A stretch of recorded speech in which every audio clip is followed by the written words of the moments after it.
Here we have a series parallel combination circuit. From here we have to start somewhere.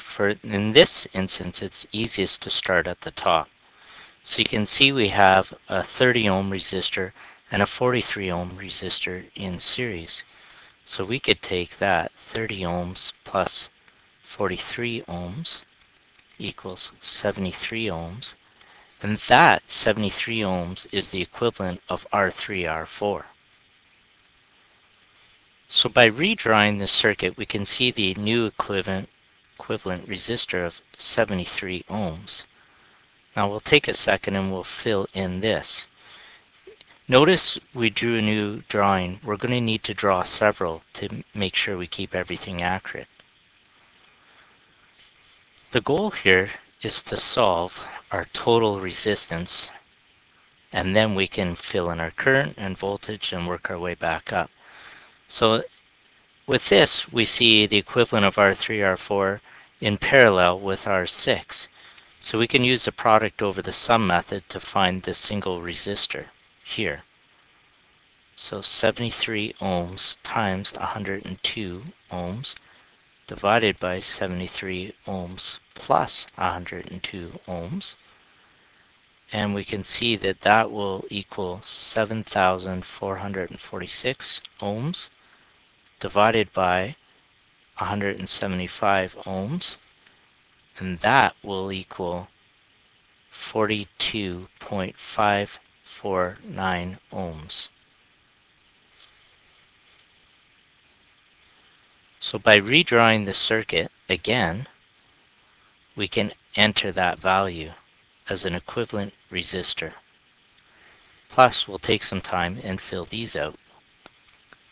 The next step is to take R2, R3, 4, 6, and R5. Because they're in series, we'll add them up. So 80 ohms plus 42.549 ohms plus 67 ohms will equal 189.549 ohms. Then we're going to go to the next drawing and transpose that there. Alright, here's our next drawing, and we'll enter the values, 189.549 ohms. And we'll take a second, we'll fill in the rest of the value. Next we need to solve these two and make it an equivalent resistor. And we notice that these two are in series. So 20 ohms plus 18 ohms is going to equal 38 ohms. So that will be the equivalent of R7, R8.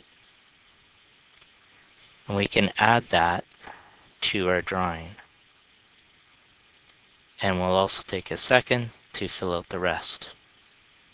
Next we need to take these two, because they're in parallel, and use the product over the sum method.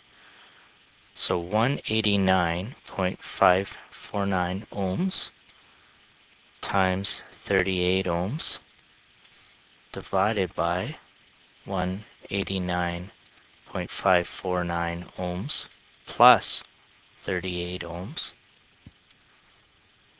is going to equal 7,202.86 ohms divided by 227.55 ohms.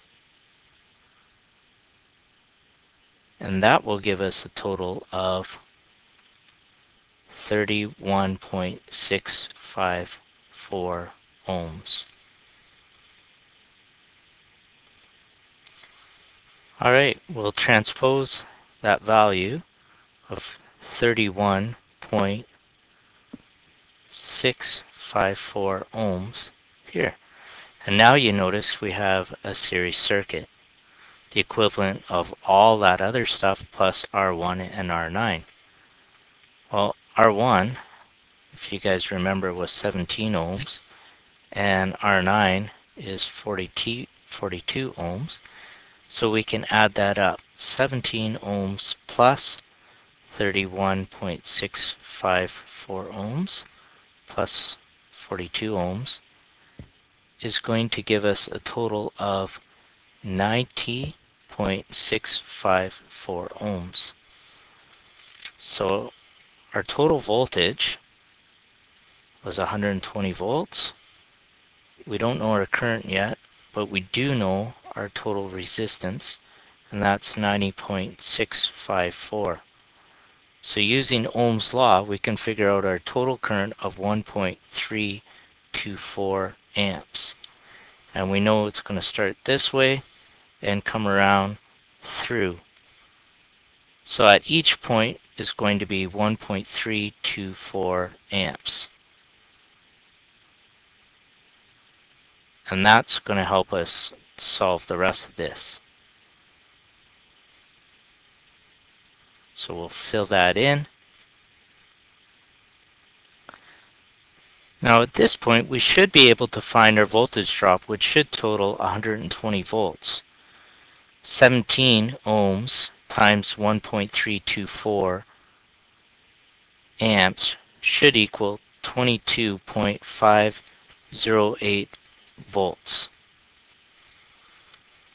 Over here, 31.654 ohms times 1.324 should equal 41.91 volts.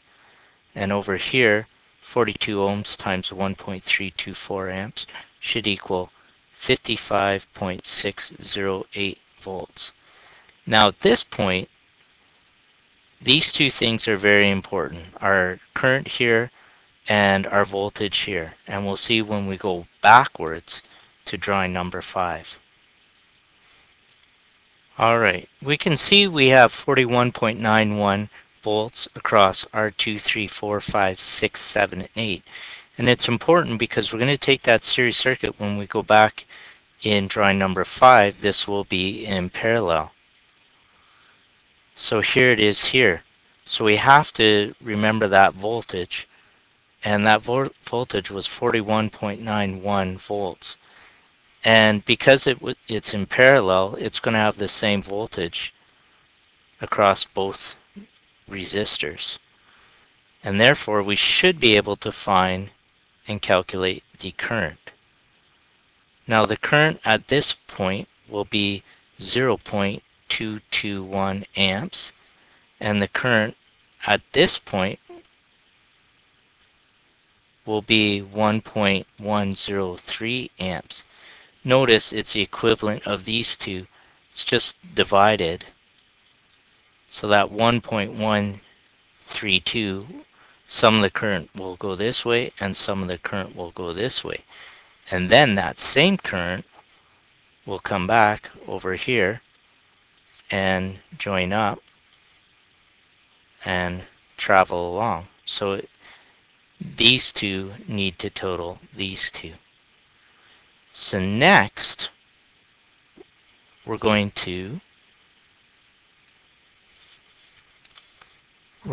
take the equivalent of R7 and R8 and split it up. So we have to carry that 1.103 back. And we can see, because this part is in series, we'll have 1.103 amps across this resistor and 1.103 amps across this resistor. And in that case, we should be able to find the voltage. 1.103 times 20. Our voltage drop across here should be 22.06 volts. And here 1.103 amps times 18 should give us a voltage drop of 19.854 volts. These two should total up to 41.97. Now at this step, we need to remember the current 0.221 amps, because we're going to take and put these back into their series resistance. So here, 0.221 amps across R2, 0.221 amps across R3, 4, 6, and 0.221 amps across R5. And just to recollect, those three resistors is this. So the thing that remains constant is our current. And our voltage will add up to that previous amount, that 41.91. So if we take R2 and we take 80 ohms times 0.221 amps, we get a voltage of 17.68 volts. We take these two, 42.549 times 0.221, and we get 9.403 volts, and 67 ohms times 0.221 amps, and we get 14.807 volts, which should add up to 41.97. The next step is right here. We need to remember our voltage, 9.403. And when we see it over here, we should have 9.403 volts here and 9.403 volts across R6. Therefore, we should be able to find a current. But we'll take a second and we'll fill out the rest of the diagram. All right. Now, because the voltage is the same here and here, we need to find the current. And the current should be the equivalent of 0.221, splitting off this way. So we can take 73 ohms times 9.4037 and get 0.129 amps. And here 102 ohms times 9.403 will give us 0.092. So this plus this should equal that. And the last thing we need to do is find R3, R4, and I'll give you a sneak peek at that. We can see that they're in series. So because they're in series, the current will remain the same. So 0.129 will be the same here and here. So we just need to take some time and fill that out. So 30 ohms times 0.129 amps is 3.87 volts. And over here we have 5.547 volts. And that added up, we'll take a second and we'll fill out the rest here. Now let's analyze and make sure our circuit's complete. So if we have the same amount of current, that's correct. This voltage and this voltage here should add up to 9.403 because they're in parallel, which it does. Now this current here and that current should add up to this current, which it does.